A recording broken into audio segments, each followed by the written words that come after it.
Hello, welcome. Today I'm going to be sharing with you a yoga posture called Mālāsana. Mala is Sanskrit for garland, necklace or rosary, but it's also Sanskrit for impurity or excrement. I'll get back into the meaning a little, into how it translates into the practice shortly. Asana is Sanskrit for yoga posture, and this posture is sometimes also called Upaveshasana or the yogic squat, and it has many variations. Today I'm going to just share with you the traditional version of Mālāsana. So, about the name.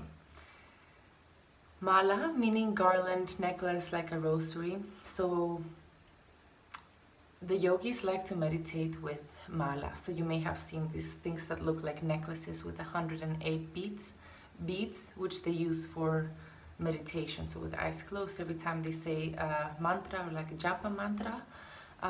So japa meaning repetition, and so they don't have to focus too much on the counting. They move to each of the next, to do the next bead every time.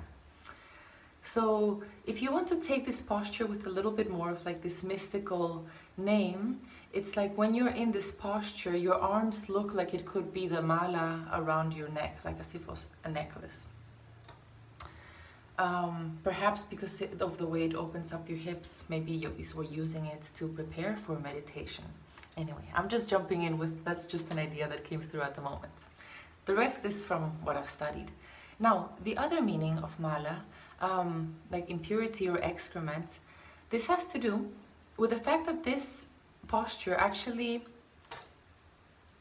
benefits the functioning of the colon, and so it increases your apana vayu, which is, you have 5 vayus in yoga, different directions in which the energy moves, and apana is the one that moves downward. So excretion, elimination, giving birth, for example, although you don't practice this posture when you're pregnant. But apana vayu, if you're having problems with eliminating or excretion, this is a posture that can help you. So for example, if you are suffering from constipation, this is a posture that can help you because it increases that process and that energy flow downwards, which is related to Mūlādhāra chakra, the root chakra. Because of the position that you put your body in, this posture also energetically activates Mūlādhāra chakra, the root chakra. So if you want a grounding feeling, you can practice this posture. Also, if you look at history, squatting was traditionally very common in many places in Asia. It still is. In modern times, many of us have become accustomed to chairs, and then squatting has become not so common, and it tends to sometimes be uncomfortable for people, whereas it's actually one of the archetypal postures that the human body goes into. And in many cultures, squatting, like you have those squatting toilets for that reason, right? That being said, so yes, what other benefits does this posture have? It stretches your thighs, your groins, it opens up your hips, it stretches your ankles, it stretches your back and your torso. It's also great for balance, focus and concentration. And if you have tight ankles or Achilles, there's a muscle that runs from your calves down to your ankles. I have that issue. That's got to do with the range of motion in which, so some people, for example like me, when you squat, the lower you go, sometimes the heels start to go up because the muscle is too tight, and so it cannot be released, so the body compensates by lifting the heel. So this is a range of motion issue that can be worked on through, for example, the practice of this posture. If when you're beginning to practice the posture, I'll show you or demonstrate shortly. If your heels come up, you can roll up your mat or use a pillow, because you do want your full feet, your feet to be fully supported, the soles of your feet to be fully supported, and gradually you can increase. Or you can also place the feet a little bit wider apart, if that means that your heels can then be on the ground, not too much like a split. I'll show you it shortly. It'll be easier to explain while I'm while you can see it, or maybe easier for you to understand while you can see it. Yes, so those are the benefits of this posture, and it also comes with a few contraindications. So situations or cases in which you should not practice this posture. So if you have an injury in the knee or ankles, don't practice this posture. Also, if you have a tear in the ligament of the knee or the ankles, don't practice this posture until you have fully recovered, because you can just, you know, tear it again or make it worse. If you're pregnant, also don't practice this because of the pressure that you add in the abdominal area.